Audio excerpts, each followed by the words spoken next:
All right, let's jump right in. We're going to explore this really powerful idea that comes from acceptance and commitment therapy, or ACT. And it's this simple but kind of profound concept that you are not defined by all that noisy chatter going on in your head. I mean, we've all been there, right? You're sitting there, your eyes are definitely scanning the words, you might even turn the page, but your mind, it's a million miles away. You've been completely lost in thought and you haven't absorbed a single thing. But here's where it gets super interesting. If you were totally lost in your thoughts, then who was it that noticed? What part of you kind of tapped you on the shoulder and went, "Hey buddy, you've completely zoned out"? That's the mystery we're going to unpack. So, there's this part of you that is always just quietly observing in the background. It's a part that simply notices what's happening, inside and out, without getting all caught up in it and without judging. This is a huge idea in ACT therapy, and it has a name. The official term is self as context. Kind of academic, I know. But you can just think of it as the observing self. It's the silent witness to every single thing you think, feel, and experience. It's the part of you that's aware that you're aware. Kind of meta, right? Now, self as context can sound a little out there.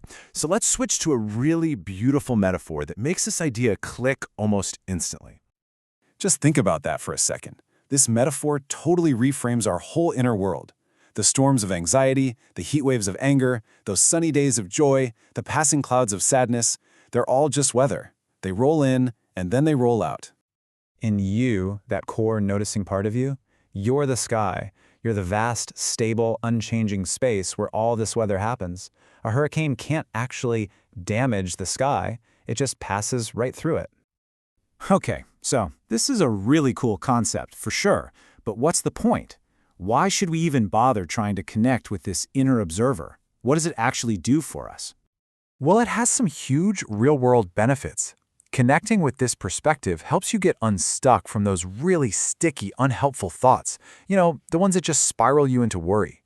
It helps you make space for difficult feelings without being totally swept away. And what this does is it anchors you right here in the present moment. It gives you a stable, solid sense of who you are, way beyond your fleeting thoughts and feelings. And here's the real payoff. Just think about your life. It is constant change. You might be a student one year, a professional the next. Your health goes up and down. Your relationships evolve. This is about finding that part of you that just observes all of it, the wins and the losses, without getting totally lost. That is your anchor. It's the calm center in the eye of the storm. Okay, so let's get practical. Let's see how this actually works. We're going to try a quick little exercise to help shift from being lost in the content of our thoughts to becoming the context that holds them.